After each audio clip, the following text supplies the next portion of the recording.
तो दोस्तों स्वागत है आपका हमारे YouTube चैनल जिसका नाम है मैक रिएक्टोलॉजी। तो आज हम आपके सामने बिग ब्रेन को की most brutal experiment in the history of Mankind video पर रिव्यू देने वाले हैं। ये जो चैनल है बहुत ही अच्छा चैनल है, आप चाहें तो डिस्क्रिप्शन में मैं लिंक दे दूंगा, उसे जाकर विजिट कर सकते हैं। बहुत ही ज़्यादा इंफॉर्मेटिव वीडियोस बनाते हैं, तो आज हम इस पे रिव्यू करेंगे और आई होप आप इसे एंजॉय करें। तो चलिए अब इसी के साथ शुरू करते हैं।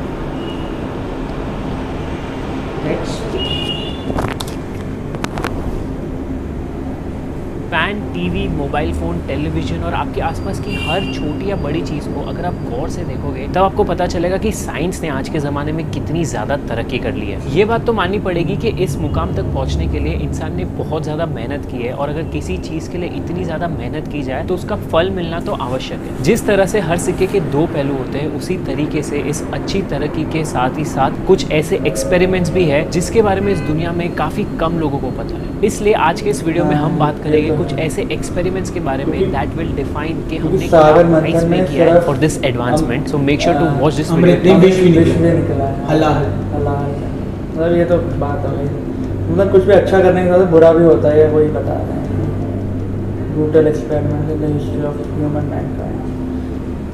एक सिनेरियो इमेजिन करो जहां मैं फोर्सफुली आपके घर पर आकर बिना आपके कंसेंट आपको एक लैबोरेटरी में लेके जाता हूं और वहां पे आपको फोर्सफुली ड्रग्स और शॉक्स देकर आपके ऊपर कुछ ऐसे एक्सपेरिमेंट्स करो जिससे आपके जो बेसिक बिलीफ्स है वो बदल जाए। बेसिकली मैं आपका ब्रेन वॉश कर लूं। नाउ जस्ट इमेजिन, मैंने तो ये सिर्फ एक एग्जाम्पल दिया है आपको, लेकिन कई हजारों लोग हैं जो इस हॉरर के थ्रू 10 सालों तक गुजरे हैं। सिर्फ सोचो उन पे क्या बीती होगी। इस प्रोजेक्ट की शुरुआत कौन से साल में हुई थी इसके बारे में तो किसी को पता नहीं है, लेकिन एविडेंसेस ये बताते हैं दैट ऑन 25 जून 1950 जब नॉर्थ कोरिया ने साउथ कोरिया को इन्वेड करके कोरियन वॉर की शुरुआत की थी, that's when this project had started. इस वॉर के खत्म होने के कुछ सालों बाद ऐसे रूमर्स आने लगे that north Korea, China and Soviet union कुछ माइंड कंट्रोल टेक्निक्स यूज करने लगे, स्पेशली अमेरिकन प्रिजनर्स में। इसके अलावा ऐसे भी रूमर्स आने लगे that Nazi Germany and imperial Japan also conducted some of the unethical human experimentation during the Second World War, some of which involved drugs for mind control purposes. ये सारे rumour सुनने के बाद यूएसए को लगने लगा कि वो इस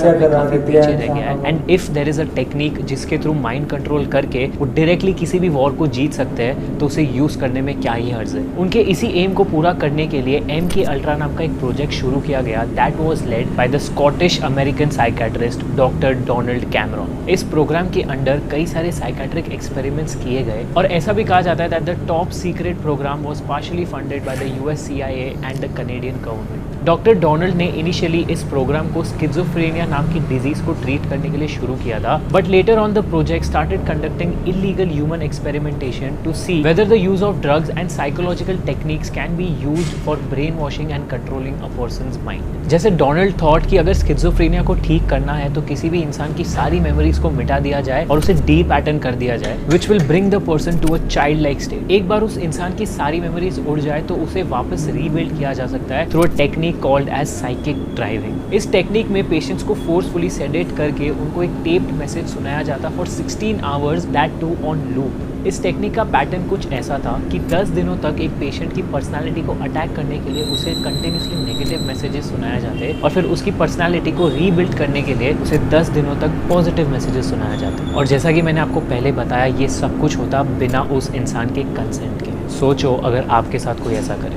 लेकिन ये तो कुछ भी नहीं है। साइकिक ड्राइविंग में डी पैटर्निंग के अलावा लोगों को ड्रग कोमा में भी रखा जाता था। पेशेंट्स को ड्रग कोमा में रखने के लिए साइकेडेलिक ड्रग्स लाइक LSD का भी यूज़ किया जाता था, which was obviously much more than the prescribed dosages. और ये सब क्यों? ताकि पेशेंट सेडेटेड रहे and when they are not in their senses उनके ऊपर सारे एक्सपेरिमेंट्स किए जाए। In one such episode it is said कि एक पेशेंट को 86 डेज तक ड्रग कोमा में रखा गया था, that is almost 3 months. Drug coma के साथ ही साथ doctor Donald even use the electroshock therapy. अब इलेक्ट्रोशॉक थेरेपी में काफी लो करंट यूज किया जाता है फॉर दोज पेशेंट्स जिन्हें डिप्रेशन या फिर बाइपोलर डिसऑर्डर हो, या फिर ऐसे कोई पेशेंट्स जिनको कोई भी मेंटल इलनेस हो। But Donald was using this at 75 times higher intensity than the given limit. तो ड्रग कोमा और इतना हाई इंटेंसिटी इलेक्ट्रोशॉक थेरेपी की वजह से कई सारे पेशेंट्स बहुत ही जल्दी ब्रेन वॉश किए जाते हैं और उनके अंदर नए पैटर्न्स, बिलीफ्स और वैल्यूज ऐड करने में आसानी होती। ये सब काफी नहीं था कि पेशेंट्स को सेंसरी डेप्रिवेशन के स्टेट में भी डाला जाता। Now sensory deprivation is basic basically कि मान लो मैं आपके बेसिक सेंसेस जैसे टेस्ट,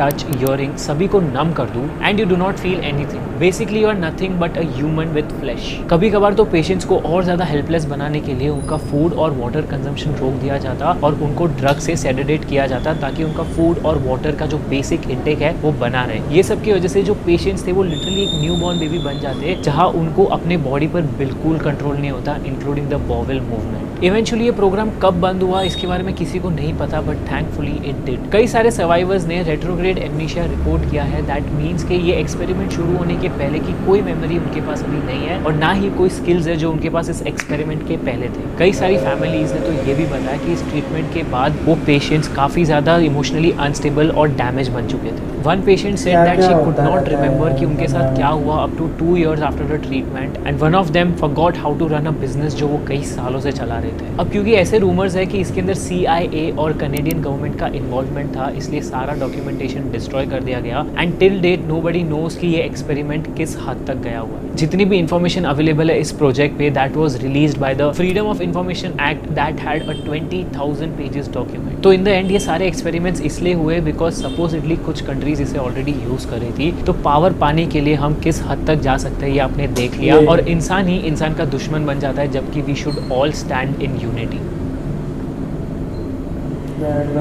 हर साल जून के महीने में प्राइड मंथ को सेलिब्रेट किया जाता है in order to normalise homosexuality and tell everybody कि ये कोई क्राइम नहीं है, बल्कि it is a very normal thing just like heterosexuals. In fact पुराने टाइम में तो होमोसेक्सुअलिटी को खुलकर एक्सेप्ट किया जाता और ऐसा कहा जाता है कि ब्रिटिशर्स ने इंडिया में आकर हमारी आइडियोलॉजीज इसके प्रति पूरी तरीके से बदल दी। अब मुझे ये तो नहीं पता कि इसमें कितना सच और कितना झूठ है और किसने होमोसेक्सुअलिटी को क्रिमिनलाइज किया है, लेकिन एक चीज़ मैं आपको बता सकता हूँ that all this is very normal. हमें अक्सर ऐसा लगता है कि हम इंडियंस ही इस मामले में बहुत ज़्यादा स्ट्रिक्ट है when compared to the western countries, but once you get to know about the aversion project आपको बहुत बड़ा शॉक लगेगा। Aversion project existed in the period of apartheid in South Africa. अगर अपार्थाइड को मैं आपको सिंपल भाषा में समझाऊं तो it was a system of institutional racial operation in South Africa and South West Africa from 1948 to early 1990s. This system suggested that the white people would get all the rights और जो non-white South Africans थे उनको एक second class citizen जैसा treat किया जाएगा और उनके पास कोई राइट्स नहीं होंगे। लेकिन इस पीरियड में साउथ अफ्रीका की आर्मी एक और पॉलिसी चला रही थी कॉल्ड द डुअल पॉलिसी। तो जैसा इसका नाम सजेस्ट करता है इसमें दो कंपोनेंट्स थे। पहला, जो मिलिट्री फोर्सेस में परमानेंट मेंबर्स हो गए they were not allowed to be homosexuals, और दूसरा जो मिलिट्री में कॉन्स्क्रिप्ट्स है they were allowed to be homosexuals. अब कॉन्स्क्रिप्ट्स वो इंडिविजुअल्स होते हैं जिन्हें कुछ टाइम के लिए मिलिट्री में सर्व करना पड़ता है and there is no way out of this. लेकिन इस डुअल पॉलिसी में सबसे शॉकिंग चीज थी द वर्ड अलाउड। जैसा कि मैंने आपको इस प्रोजेक्ट के बारे में बताने से पहले कहा था that homosexuality is not a disease and it is very normal, लेकिन साउथ अफ्रीकन गवर्नमेंट को ऐसा लगता था कि एक डिजीज है जिसको क्योर किया जा सकता है। इनफैक्ट इस डुअल पॉलिसी को साउथ अफ्रीकन गवर्नमेंट ने एनफोर्स किया था बिकॉज उनको ये डर था कि अगर वो कंप्लीटली बैन कर दे होमोसेक्सुअल्स को आर्मी में ज्वाइन करने से, so this will give a lot of young white man an opportunity to run away and not serve the military. लेकिन यहाँ से इस स्टोरी का रियल हॉरर शुरू होता है। जिन होमोसेक्सुअल्स को भर्ती कर दिया जाता आर्मी में in the name of conscripts, उनको थेरेपी के लिए भेजा जाता to cure their homosexuality. Yes, you heard me right. उन्हें बाकी लोगों से बहुत अलग ट्रीट किया जाता ताकि दूसरों को भी पता चले कि ये बीमार है, and no matter how good they were at their work, उनको कभी भी कोई हायर पोजीशन पे अलॉटमेंट नहीं मिलती एंड उनसे कोई भी प्राइवेट इन्फॉर्मेशन नहीं शेयर की जाती because they were not trustworthy. इस थेरेपी का सबसे पहला स्टेप था द क्रूड बिहेवियर थेरेपी। इसमें होमोसेक्सुअल्स को फोर्सफुली नेकेड मैन की ब्लैक एंड व्हाइट पिक्चर्स दिखाई जाती और उन्हें फोर्स किया जाता टू फैंटेसाइज अबाउट मैन। अगर ये सब के बाद there was any sexual stimulation तो उनको इलेक्ट्रिक शॉक्स दिए जाते और जितना ज्यादा सेक्सुअल स्टिम्युलेशन होता उतना ज्यादा इलेक्ट्रिक शॉक दिया जाता। इतना ज्यादा शॉक देने के बाद उस सोल्जर को विमेन की पिक्चर दिखाई जाती and they expected the same amount of arousal, but this unfortunately never happened. तो ये जो साइकिल था of fantasising about man and getting electric shocks, ये कंटिन्यूसली चलते जा रहा था। इसी के साथ उन होमोसेक्सुअल सोल्जर्स को drug abusers and seriously mental illness वालों के साथ एक साइकेट्रिक वार्ड में रखा जाता in order to treat them in the same way जैसे कि एक मेंटली इल पेशेंट को ट्रीट किया जाए। इतना सब कुछ करने के बाद भी there was no solution and the South African government was not ready to accept, और वो होमोसेक्सुअल नाम की इस डिजीज के पीछे पड़ गई जिसका कभी कोई क्योर होने ही नहीं वाला था। But their attempts cross the line जब 1969 से 1987 तक अप्रोक्सीमेटली 900 मेन एंड वुमेन को जेंडर रीअसाइनमेंट की सर्जरीज के थ्रू जाना पड़ता बिना उनके कंसेंट। कंसेंट के। इन सर्जरीज पर कोई ठोस डॉक्यूमेंट तो नहीं मिल पाया है, लेकिन ऐसा कहा जाता है कि ये सारी सर्जरीज मिलिट्री हॉस्पिटल्स में की जाती है और इसका कैजुअलिटी रेट बहुत ज़्यादा हाई था। कई सारे लोग इस सर्जरी के दौरान ही मर जाते और जो सर्वाइव कर जाते वो इस सर्जरी के कुछ देर बाद उनकी मौत हो जाती। And the people who survive this surgery completely were given a new identity और उनको ये कहा जाता कि उनको कम्प्लीटली कट ऑफ करना पड़ेगा from their friends and family. इसके बारे में साउथ अफ्रीकन गवर्नमेंट ने ज़्यादा कुछ तो नहीं बताया, लेकिन इन 1995 the medical association of south Africa ने एक पब्लिक अपॉलॉजी रिलीज किया था for their past wrong doings. I honestly don't know कि क्रूअल एक्सपेरिमेंट्स के बारे में क्या बोला जाए, लेकिन जैसा कि मैंने आपको पहले बताया था कि इंसान का असली दुश्मन इंसान ही होता है। तो ये थी कहानी दुनिया में की गई 2 ऐसे ब्रूटल एक्सपेरिमेंट्स के बारे में जिनके बारे में पढ़ के मेरे रोंगटे खड़े हो गए and I am pretty sure आपके साथ भी कुछ ऐसा ही हुआ होगा। आज का ये वीडियो आपको कैसा लगा do let us know in the comment section, और अगर आपको ऐसे ही और इंटरेस्टिंग वीडियोस चाहिए तो डू नॉट। तो दोस्तों बहुत ही अच्छी एक्सप्लेन करी थी। तो जैसे आप देख ही सकते हैं मतलब कि एक शक्ति पाने की चाह में इंसान क्या से क्या कर देता है।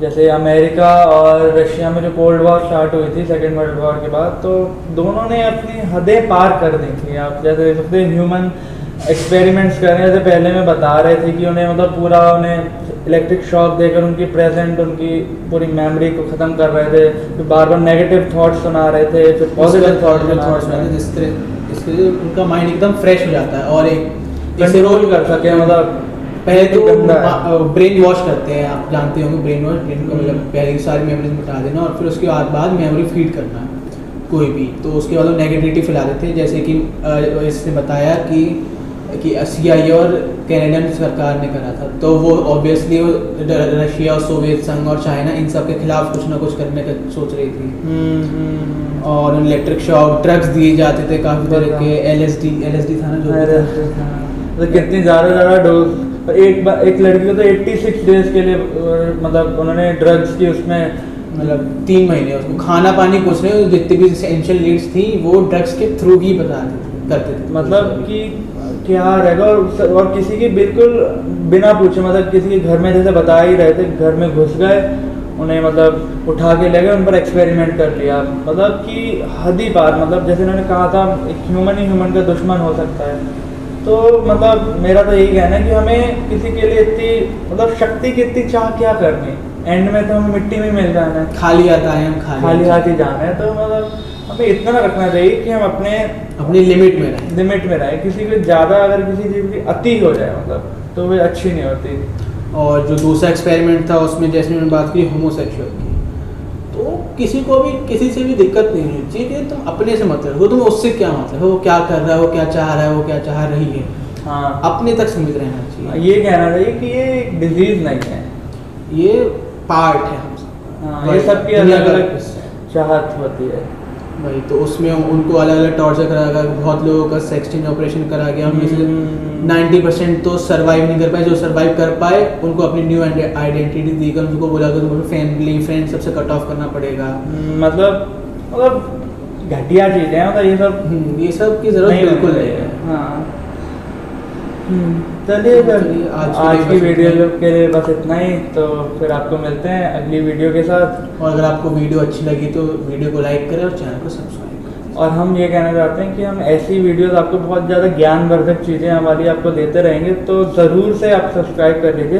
क्योंकि मैंने देखा जो लोग रिएक्शन देते हैं मतलब कुछ ज्ञान वाली चीज़ों पर नहीं देते, ऐसी चीज़ों पर ऐसे यूट्यूब चैनल्स पे लोगों का ध्यान जाना चाहिए। इसीलिए हमने ये मुहिम छेड़ी है कि हम ऐसे इन पर भी वीडियोस बनाएंगे।